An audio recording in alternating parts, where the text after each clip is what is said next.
பாட்டிக்கு இதெல்லாம் தேவைதான் அப்படின்னு யாரெல்லாம் நினைக்கிறீங்களோ இந்த வீடியோக்கு ஒரு லைக் போட்டுருங்க. கரப்பான்பூச்சி பிரியாணில கிடந்ததுனால பாட்டிய எல்லாரும் திட்டிட்டு போறாங்க. இதனால கம்பெனிக்கு கெட்ட பேர் ஆயிடுது.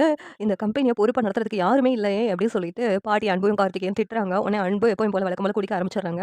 அன்பு குடிக்கிறத பார்த்த சிவகாமி இருந்துகிட்டு ஏன்டா குடிச்சிட்டு இப்படி உடம்பு கெடுத்துக்கிற அப்படின்னு சொல்லிட்டு கேட்குறாங்க. போய் கண்மணியை கூப்பிட்டு வாடா ஏன்டா கூப்பிட்டு வர மாட்டேன்னு சொன்னதும் அவளை எதுக்கு கூப்பிட்டு வரணும்? அவ தான் நான் இந்த நிலைமைக்கு இருக்கிற காரணமே.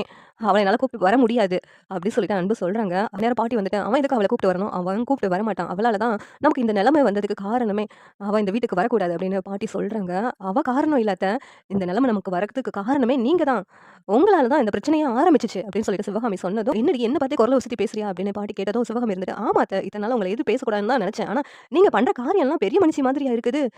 நீங்க கண்மணி அம்மாவ தரக்குறைவா பேசுனீங்கல்ல. அவங்க கிட்ட பணம், காசு இல்லாதனால தானே மரியாதை குடுக்காம பேசுனீங்க.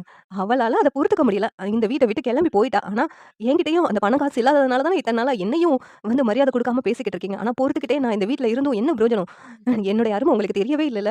நானும் இந்த வீட்ட விட்டு போக தான் போறேன். கண்மணி கிட்டயும், கண்மணி அம்மா கிட்டயும் என்னைக்கு நீங்க மன்னிப்பு கேட்டு இந்த வீட்டுக்கு கூப்பிட்டு வரீங்களோ, அன்னைக்கு தான் நான் இந்த வீட்டுக்கே வருவேன். அதுவரைக்கும் வரமாட்டேன் அப்படின்னு சொல்லிட்டு சிவகாமி கிளம்புறாங்க. அவளுக்காக எதுக்கும்மா நீங்க இந்த வீட்ட விட்டு போகணும்? போகாதீங்கம்மா அப்படின்னு சொல்றாங்க. இங்க பாருடா அன்பு, நீ தான் என் பேச்ச கேட்டு கண்மணிய கூப்பிட்டு வரமாட்டேங்கில. அதான் நானே கிளம்புறேன். கண்மணி என்னைக்கு இந்த வீட்டுக்கு நீ திரும்பி கூட்டு வரியோ, அன்னைக்கு நான் இங்க வரேன் அப்படின்னு சொல்லிட்டு சிவகாமி சொல்லிட்டு போறாங்க. கார்த்திக்கும் போகாத பெரியம்மா சொல்றாங்க. எல்லாரும் கூப்பிடுறாங்க. ஆனா சிவகாமி கிளம்பி நேரா கண்மணி வீட்டுக்கு போறாங்க. இங்க சிவகாமி வந்ததும் கண்மணி இருந்துகிட்டு, "அத்தை எதுக்கு வராங்க? மறுபடியும் நம்மள கூப்பிடுறதுக்கு தான் வராங்களான்னு தெரியலையே!" அப்படின்னு சொல்லிட்டு பார்க்குறாங்க. உடனேவும் சிவகாமி இருந்துட்டு, "கண்மணி நீ ஏன் இப்படி ஒரு முடிவு எடுத்தன்னு சொல்லிட்டு நான் வருத்தப்பட்டேன். ஆனா நீ எடுத்தது தான் சரியான முடிவுமா. அவங்களுக்கு இதெல்லாம் தேவ தான். உனக்கு ஐடி கம்பெனில ஒரு ஆர்டர் கிடைச்சிருச்சுன்னு சொல்லிட்டு அவங்களுக்கு வயித்தெரிச்சலா இருக்குது. இப்ப அவங்க பிசினஸ் லாஸ்ல போய்க்கிட்டு இருக்கிறதுனால, அதுக்கெல்லாம் காரணம் நீ தான்னு சொல்லிட்டு உன்னையே குறை சொல்லிக்கிட்டு இருக்காங்கம்மா. ஆனா நீ பெரிய லெவல்ல சாதிச்சு காமிக்கணுமா அவங்க முன்னாடி. கண்மணி எப்போ நீங்க மன்னிச்சு இந்த வீட்ல ஏத்துக்கிறீங்களோ, அப்பதான் வந்து நான் இந்த வீட்டுக்கே வருவேன்னு சொல்லிட்டு வந்துட்டேன்ம்மா.